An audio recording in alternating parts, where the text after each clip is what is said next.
Gene Hackman may have had iconic roles in The French Connection and Superman, but he retained privacy regarding his family life throughout his decades-long career until his death at age 95. The actor and his wife, classical pianist Betsy Arakawa, and one of their dogs were found dead at their home in Santa Fe Summit on February 26th. The following day, Hackman's daughters, Elizabeth and Leslie, and granddaughter Annie, released a statement to people. "It is with great sadness that we announce the passing of our father, Gene Hackman, and his wife Betsy," they said. "He was loved and admired by millions around the world for his brilliant acting career.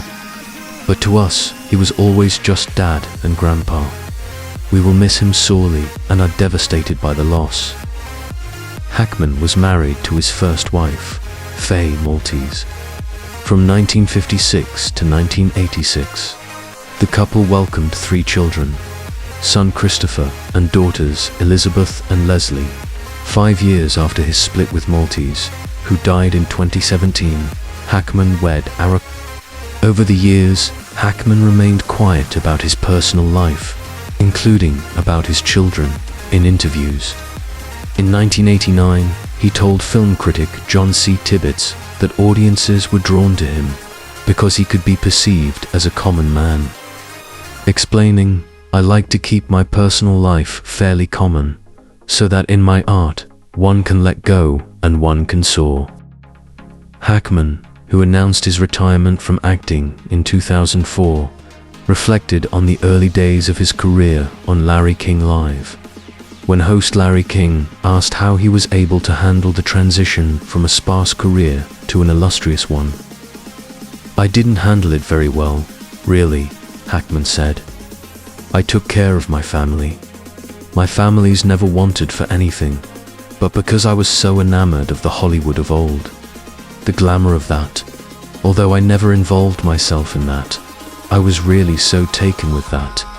The fact that I was part of that, and that I could be anything and anyone I wanted to be." Hackman gave rare comments about his adult children to the Irish Independent in August 2000, crediting them for his decision to continue acting rather than opting for a role behind the camera. After acquiring the rights to The Silence of the Lambs with the intention of making his debut as a director, he ultimately turned down the job, a choice he said he did not regret. "I don't have any second thoughts about that decision," he said.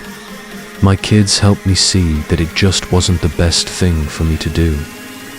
He also acknowledged that it was tough being the child of a celebrity, adding, "I couldn't always be home with them when they were growing up, and then, living in California, they've had my success always hanging over their heads." Read on to learn more about Gene Hackman's 3 children, Christopher, Elizabeth, and Leslie. Hackman and Maltese welcomed their first child, son Christopher Allen Hackman, in 1960. The 2-time Academy Award winner sat down with journalist Lita Powell Drake in February 1984 for an interview about his film, Misunderstood. When Drake asked Hackman if there was ever a day when he stopped hugging his son, then in his 20s, and opted for a handshake instead, he replied, "No, we still hug to this day, and I thank God that we are able to do that." He added, "I don't think we'll ever have a point where we have to shake hands. That was a real stretch for me in the film, and one of the coldest things that one can do is not be aware and be insensitive to that need of a child to be wrapped in a father's arms." Hackman also spoke about parenthood in a 2011 interview with GQ, asked if there was any advice that he gave to his son. The actor said, "I lost touch with my son in terms of advice early on." He continued, "Maybe it had to do with being gone so much, doing location films when he was at an age where he needed support and guidance. It was very tough for me to be gone for 3 months and then come home and start bossing him around." While reflecting on his journey to becoming a novelist, Hackman shared his son's early career aspirations during a January 2020 interview with Empire magazine. "My son thought he wanted to be an actor at one time and was in New York, and I wrote him a couple of little monologues," he said. "I guess that's where I started. I really enjoyed it.